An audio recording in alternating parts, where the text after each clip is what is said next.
Hi. Okay,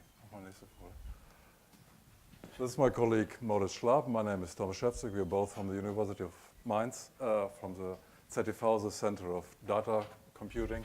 And we talk about keeping university researchers from using Dropbox. It may be a little bit provocative, but it's true. Dropbox is so easy to use, and especially everybody has the opportunity to have an account there, and it's easily to find a colleague on other universities outside, everywhere in the world have also an account, and so it's easy to share data. We would wanted to implement a cloud that makes it at least easy to share data with colleagues worldwide than it is with Dropbox, and because of this title. And please next slide. I will not talk, or we will not talk about a standard C-file installation, and also not about the features C-file offers out of the box. We will talk a little bit about our special situation in Rhineland-Palatinate. We talk then about the cluster design, what is different in our cluster than I think in an average or normal cluster, if there's something like a normal cluster. And then about a couple of features, authentication, roles, affiliations, and invitations. And there's something special. At first, I would like to thank C-file Limited, especially Daniel and Jonathan and their colleagues. It's a pleasure to work together with them. We commissioned and paid for a couple of features, exactly that features you see here. And they were fast and fine built, and we can use it directly in production. And that is something I really like on C-file. It was very easy to extend it to our demands. Okay. First, that's Rhineland-Palatinate. It's a small federal state of Germany. And next one. We have 12 universities, 12 plus, because there are a couple of outposts of the universities, a couple of small high schools of applied sciences connected to bigger universities, and they are all scattered over Rhineland-Palatinate. Okay, next one. We also have 10 plus gigabit backbone through the country, also connected to Saarland and to Frankfurt, D6, to a big node. And because of this, we could connect all the universities quite fast. The bandwidth and the speed is very sophisticated. Next one. But we have only one C-file cluster for the entire state. Next one. I will show something. The design of our cluster. In the front of the cluster, we have a Cisco ACE, a load balancer. Next one. We have right now NetApp file storage. We're experimenting with Ceph, but we will not switch over to Ceph with our production environment first. We will use the feature Jonathan showed to us, the backup cluster, the backup server of C-file. We will create the backup server first, synchronizing the data to this server, and using Ceph there. And when I'm convinced that Ceph is stable enough in our environment, we will switch over so that the production cluster also using Ceph. In another step, we will separate the backup cluster from Mainz. We'll transfer it to Kaiserslautern, another big university in Rhineland-Palatinate. So we also can test how it is possible to sync an entire cluster of a distance about 100 kilometers. Okay, next one. Our entire environment for C-file, for the state, is 4 virtual servers, 3 regular nodes, 1 background task nodes, each 4 cores, 8 gigabytes of RAM and 40 gigabytes of local storage. Yeah, that's all, but no DB server. We don't use it. Instead, we made something different. We installed C-file on all 4 nodes of the cluster. The other color on the right one is background task, and 3 nodes are attached to the load balancer and are accessible by the people, by the users from the outside. Next one. We then decided that we could use the nodes also for a Memcache cluster. I think everybody of you is familiar with Memcache. The cache size is multiple with a number of nodes, and it's quite fault tolerant. As long as you use the same library to access Memcache, the keys often will be redistributed through the nodes when a memcache node disappears or is malfunction. And it's very small, so there's actually no load on the server. And so it's easy, and quite logical for me, to implement this on the nodes themselves. Next one. But also, we choose to install MariaDB cluster on the application nodes too. It's opaque to C-file. C-file just connects to localhost. About 95% of all queries are answered locally. And the replication is done by Galera. And especially, we don't need another layer like DB proxy, HA proxy, or things like this. Next one. Something special. We changed our network network configuration to double the speed of our load balancer. Normally, if a request connection comes from the outside, it goes to the load balancer. From the load balancer, it reads some rules, and then sends it to a node. The node answers the request, sends it back to the load balancer, and then the load balancer will send it back to the client. So the data has to pass the load balancer twice. We change it. We give each node the external address of our load balancer on the localhost interface. Then we also say, please do not advertise your IP addresses when somebody asks via an ARP request for this. Just answer the request when you will get it on the same interface where the IP address is attached. So it never propagated that this address over there is attached to localhost. In this way, a connection came in to the load balancer. The load balancer also processes the rules, says, OK, I will use this node, and sends this with tweaking of the ARP directly to one node with this address as a target address. The client, the node, accepts this because it's his own address, processes this, and sends it next, not to the load balancer back, but directly to the gateway outside. So the data is just processed once by the load balancer. I noticed what it means if you do not that by a stress test of Ceph I did. I accidentally used my load balancer, and I was wondering why I exactly got 5 gigabit a second and not 10, like the speed of the cable was, the connection was. And with this, you can have the double bandwidth of your load balancer. Okay.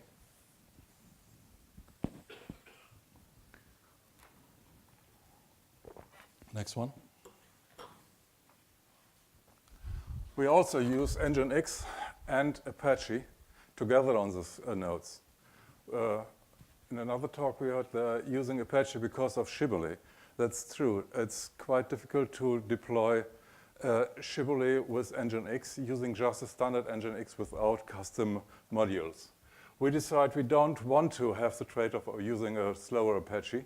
So we decided we will put Nginx in front of our web service port for HTTPS port. And we defined 2 locations, specially handled, Shibboleth SSO and shiblogin for C-file. And both are redirected to a proxy path that will connect to an Apache instance running just on localhost. This Apache will do the ordinary stuff, creating a redirect, sending to the browser, sending to the logging server, and then back. It works quite well, and it's quite fast. I prefer Nginx. It's faster, and for me, it's more easy to administer as Apache is. OK? And that's the result. We have 1 C-file cluster. We have 5,000 active users, 7,500, nearly 8,000 altogether, about 5,000 really using the cluster, sharing data and coming to the site. We have right now 8 terabytes of data, and the result is the cluster is fast. The servers are idling. You can see it in the lowest chart. It's nearly up now, 6 to 8% average load CPU load. Yeah, the requests are answered very fast, 200 milliseconds. Yeah, and also the load itself is not that high for four CPU node. So that's our cluster design. Now we come to our custom modifications. Shibboleth. We changed the default login. Our default login for us is logging to universities. That's linked to Shibboleth. And the local login we call guest login. In the corner, it's secondary. Next one. But we do not use a direct connection to any identity provider. We use a federation gateway. You can see all the universities using my service, our service there. And we just using the federation gateway because the gateway itself builds trusted relationships with all universities of Rhode-Palatine and also with the DFN AAA, the AAI, the infrastructure of the German Research Net, also offering Shibboleth. Most important is that all assertions and claims coming from these IDPs can be re-signed and will be re-signed by the Federation Gateway. So if any university have a good reason not to send me the data, the claims in the form I need, I can check it manually for this site and normalize it for C-file. So that makes it very easy to connect data claims from all the universities and handle it consistently in C-file. And it's quite easy to extend. If another university wants to join C-file or use our service, it has just to build up the relationship with loggingRLP.net, with our Federation Gateway, and I do not have to change anything on our C-file configuration. Next one. I think, who is familiar with affiliations? Okay, I will call it big groups your university, your organization puts you in. We have a couple of affiliations, employee, member. Member is an even bigger group, staff, faculty, guest, student. These affiliations can send by your identity provider to C-file, to a service provider. These affiliations you can see here are predefined and well known in the educational context. Next one. And that's new. C-file can read the attribute. It's a part of our configuration of C-file. C-hub, please, Jonathan. C-hub, no, the name of the file. Yeah. C-hub settings, sorry. C-hub settings, and you just add the line affiliation. The outside attribute is not mandatory, and add it on the right side, the name inside of C-file, also affiliation. And most important, you can map it to roles. I can say if somebody logs in, authenticates to C-file, and the IDP sends faculty at hs-minds.de, it should be to this user, the internal C-file internal role employee should be assigned. Next one. Roles are also a new feature of C-file we use. It's quite new. I show you first the guest role. Guest role actually can nothing. They can just log to the website. They're not allowed to create own libraries. They cannot create groups, but they also cannot use mobile clients and sync files to the desktop. They're just able to use the web browser. Next one. Here you can see the default role as it is defined by C-file. The default role can do everything except one. Next one. The first role we created by our own is employee, to separate, I say, students or people with no affiliations I can read and I have recognized, to employees like staff, faculty, and staff and faculty. And the new attribute here is can invite guest true. It mentioned before that I would like to make it as easy as even possible to use C-file even for outsiders, and that's also a key feature of that. Next one. I'm looking forward. The C-file Limited promised that we also can define default quotas for roles, so I can separate, perhaps giving the students 20 gigabytes, that's the default right now, and giving the employees perhaps 100 gigabytes or even more. Okay. Invitations, my last point. Enabled in roles, as we saw before. If it's enabled, you automatically get an entry in the main menu, invite people. If you invite people, please next slide, you can enter any mail address, any valid mail address in the world. The invitation will send by mail. In the mail is a confirmation link. When the people that you send the mail to confirms, an account is created inside C-file, next one, and the guest role is applied automatically. Remember, guests just can log in and using the web page. We could change this if there's a demand that the guest role perhaps can use a sync client. We can change it to by defining the role. And the guest can log in through the local login to C-file. Yeah, and that's it. I hope this all makes it very easy and very comfortable for all people, for all scientists to sync and share files with other scientists and colleagues outside our state. Thank you.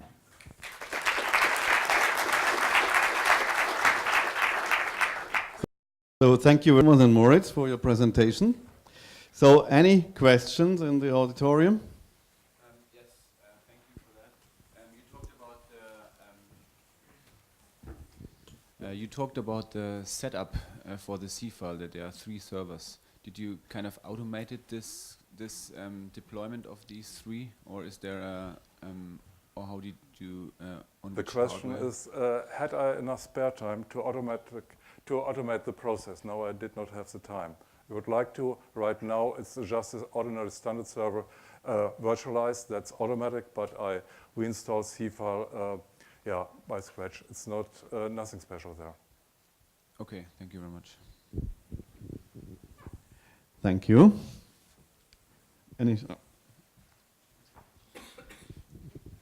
When a student finishes his or her study, he is probably automatically immediately locked out of the federation. Do you have a solution for that? To provide some kind of grace period or something? The question is what happens to orphaned accounts? No, we have no solution, but what we start thinking about that. Problem by using Shibboleth is that you will just get the result of positive authentications. You will never get the result of negative authentication, and also you will never get an information that an account is not valid anymore. So we will implement a kind of cron job that will send a mail after half a year of not using C-file, and I think we will delete it after even longer period. We will delete the account and the connected data. Yeah, but the person cannot access the data immediately after finishing at the university, and the person probably wants the data. The question is, shouldn't there be? I try to interpret your question. Shouldn't there be a longer grace period to accept the data? Alumni will also be able to access the files. So it should be no problem. Also in my university, the University of Mainz, you are able to access the data for another year after leaving the university. So the grace period is in fact provided by the federation? Yeah. And we did, not me. And but we have to delete the files. It's not implemented yet. We did something else, also with the help of Jonathan and Daniel. We use another attribute sent by Shibboleth, organization, to allow local administration in C-file. We can define couple of accounts that are responsible for all users coming from one university and are able to delete the account and in future also disable the account. Not for doing the basic work to delete orphaned accounts, but just in case that an account was deactivated for a good reason. This people or the user can still using connections from the clients to our sync and share to C file. To prevent this, we gave the local administrations of the universities the ability to disable accounts. I have a question. So for the guest accounts, Yeah. do you? Yeah. So for your guest accounts, do you somehow solve the problem of traceability? So if I can invite somebody, then potentially that person can be anybody, and then that person can put any content into your system for probably you are liable of. So this is one. So do you somehow, because if you have a user that is affiliated to a university, there is a certain way also you can reach to them in case you have to. In that case, you don't have that possibility. I don't know if it's a real solution, but at first it is recognized from whom a person was invited, and second, this person is not able to create own libraries, is not able to upload any file except you will share a library and then you are liable.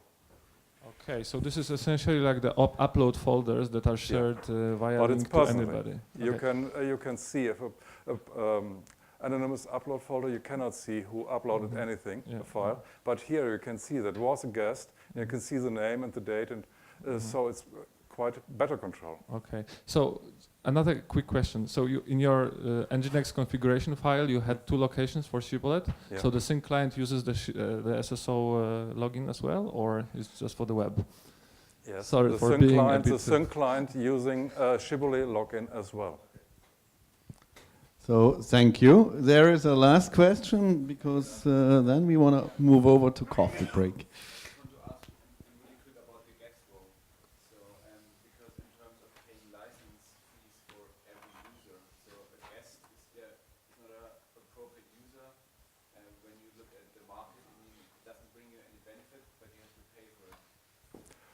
Oh, actually, I have to say, I never thought that a guest would be a full account. I have to ask Jonathan Daniel. I don't know. I have to pass. But it's not that bad. We have an unlimited license. But they stopped selling that. We have an unlimited license to fix cost. Okay. Okay. So thanks a lot for answering all the questions. Bye. And an applause. So, hier, musst du noch.